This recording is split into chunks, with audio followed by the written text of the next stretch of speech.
Hey, sorry about that. I had to set it up and then run around. Let me show you. You're coming live from my empty dam. No water at all. I've already done this video, so I hope I don't miss any points. And I did it, and I forgot that the zoom was on. So when I watched it back, it was just like that, me talking, like just that area going blah blah blah. So I'm doing it again, so I hope this one is better. The reason for the video, hence the title, I guess, is Food Co-op. There's a few things I've been a bit quiet, I guess, on YouTube lately, in the sense because I've been setting up other things. I've been kind of busy, so I've been doing the website and my own house and, you know, all that kind of stuff. There's a whole list. But there's a couple of things that I've been kind of working on starting up that are fairly important to me, I guess, that I wanted to talk to you guys about. One is a trading and bartering scheme for just this local region where I am, which is the Macedon Ranges. So, but that's another thing. I'll talk about that as it kind of comes up. The reason I'm doing this video is to talk about a food co-op idea. Now, I guess I don't have to explain about how everyone's going through kind of tough times at the moment and stuff like that, with the economies and the world economy, and as well as just, you know, different countries' economies and stuff. Lots of people are losing their jobs, and, you know, I've got kids to look after and stuff like that. So I'm a big believer of, you know, that kind of old saying of when the student is ready, the teacher will appear. And I think that things happen for a reason, whether it's watching a doco or reading a book or meeting someone or whatever. So a lot of things have been coming to me lately as far as food co-ops go. A couple of them, one in particular was on the food bank in Queensland, here in Australia. And it really, really inspired me. Like, it was inspirational. There's no other way to put it. Like, the work these people were doing to help people was just unreal. So I'm looking at setting up a food co-op in my area, which, like I said, is the Macedon Ranges, and even like probably a bit smaller. Macedon Ranges is quite big, so I'm going for smaller, and then hopefully we'll be able to get a lot of, you know, input from people, and we'll try and increase it. So basically, I need you guys' help because I've got no idea as far as you know, starting a food co-op and stuff like that. So basically, the long and the short of it is, this is my idea, right? Ignorant or not, I don't know. Get food from people, put it all in one spot, and then give it to people that are struggling or need it, or, you know, got kids to feed, all that kind of stuff. So I know from research in other things in the past that a lot of food gets wasted as far as supermarket food, even home growers and like produce growers, as in, you know, real like farming and farmer growers. I can't think of the right word, obviously. So a lot of that stuff gets wasted, like if it's a bit over the top, or the market's bad, or even sometimes transport's an issue. It goes into landfill, or gets thrown away, or just goes to cattle or livestock and stuff like that. And a lot of it is still quite good. There's nothing wrong with it. So I was thinking of setting something up in my local area,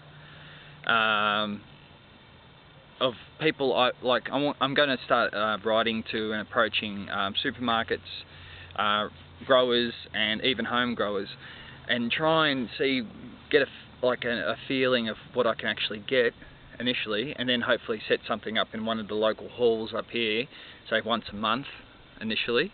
Put all the stuff in there, and then people can come and, you know, take what they want. The only thing that did kind of occur to me, I don't know if this sounds bad or not, but the whole idea of it is to help people out who need it. You know, like people, like, you know, say someone's lost their job, or they've been downsized at work, they've got kids, bills, you know, all that kind of stuff. So if you can come in and get a couple of bags of groceries and stuff like that, then that's what I want. That's who I'm aiming to help out, and that's who I want it to go to. So I don't know how it works. Like, obviously, this is why I'm doing the video, because I want to get feedback from you guys if you've either worked for or worked with a food co-op, or you know someone that does, or you know something about it. any help, tips, advice you can give me would be really greatly appreciated, because I've got no idea. So I'm living in, you know, wonderland about it, so the reality of it hasn't really hit me yet, so I don't really know what I'm in for. So I'll start approaching people and finding out, you know, basically what I can get and what I can't get.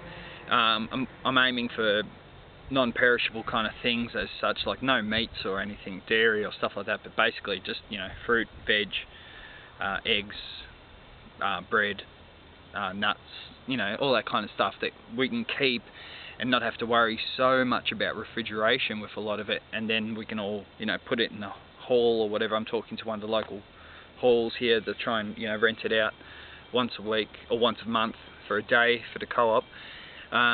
Cost is also an issue too, because I am struggling myself financially, so I can't really put any money into it as far as transport, delivery and stuff like that. So I'm really hoping a lot of people will kind of go out of their way to help me out with it and you know, get the ball rolling.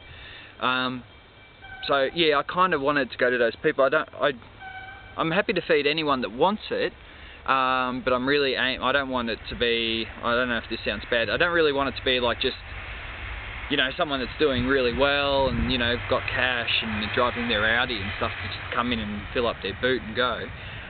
So I don't know how you can kind of segregate with people like that. I guess you can't. You just got to give it to whoever wants it. But because I am aiming for it to go to local struggling families, people that are doing it a bit rough, to help them out. So I don't know how that works out. I don't know. I've really got no idea. So I'm just setting it up. I haven't got a name or anything like that for it. And I'm hoping that this is the first video, of course, so I'm documenting this, and I'll document it as I go along, each stage, as, you know, things build up and, you know, until it's happening, so you guys know what's going on. And I'm also hoping that as I document it, that might inspire a few other people out there to kind of get a thing rolling too, you know, and like in their area, whether you live in Maine or in Bristol or Venezuela or wherever you are. I get mail from people all over the world, which always spins me out. So anyway, and then I'm hoping to kind of get some kind of name with it.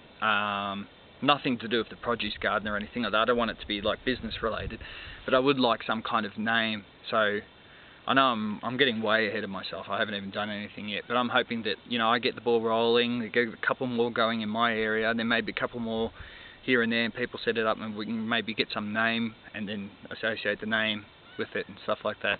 I know I'm living in, you know, Snow White and the Seven Dwarfs land, but I don't see why it can't happen. I'm pretty optimistic, so any advice, help and stuff like that you can give me, I'd really appreciate it.